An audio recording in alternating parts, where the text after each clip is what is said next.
नमस्ते दोस्तों, मैं हूं आरजे प्रकाश। आपके लिए एक छोटी सी कहानी। गौतम बुद्ध एक बार एक गांव पहुंचे। वहां एक स्त्री उनके पास आई, उनसे बोली, आप तो किसी राजकुमार की तरह लगते हैं। क्या मैं जान सकती हूं इस युवा अवस्था में संन्यास लेने का कारण क्या है? गौतम बुद्ध ने उस स्त्री से विनम्रता पूर्वक से कहा, मैं 3 प्रश्नों का उत्तर ढूंढने संन्यास लिया है। ये शरीर जो युवा और आकर्षक है, लेकिन एक दिन वृद्ध होगा, बीमार होगा और अंत में मृत्यु की अवस्था में चला जाएगा। मुझे बीमारी, वृद्ध अवस्था, मृत्यु का कारण का ज्ञान प्राप्त करना है।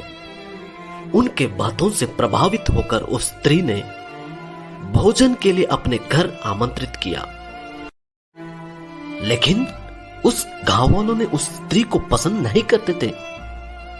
शीघ्र ही ये बात पूरी गांव में फैल गई कि महात्मा बुद्ध उस स्त्री के घर भोजन करने वाले हैं। गांव के लोग बुद्ध के पास गए और आग्रह किया, आप उस स्त्री के घर भोजन करने ना जाए।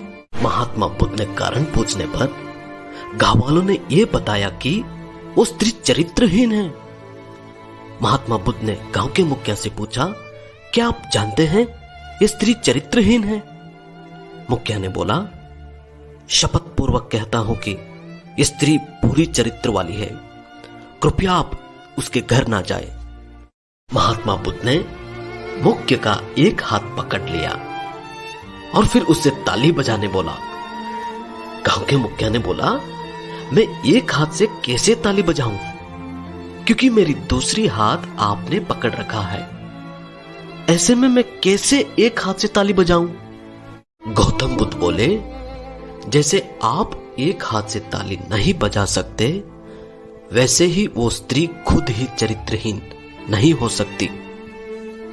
जब तक इस गांव के पुरुष चरित्रहीन ना हो, अगर गांव के सभी पुरुष अच्छे होते तो वो स्त्री कभी ऐसे नहीं होती। उसकी ऐसी चरित्र के लिए गांव के पुरुष ही जिम्मेदार हैं। यह सुनकर गांव के सभी लोग शर्मिंदा हो गए। एक छोटी सी कहानी यह सिखाती है, पुरुष के बिना स्त्री चरित्रहीन नहीं हो सकती।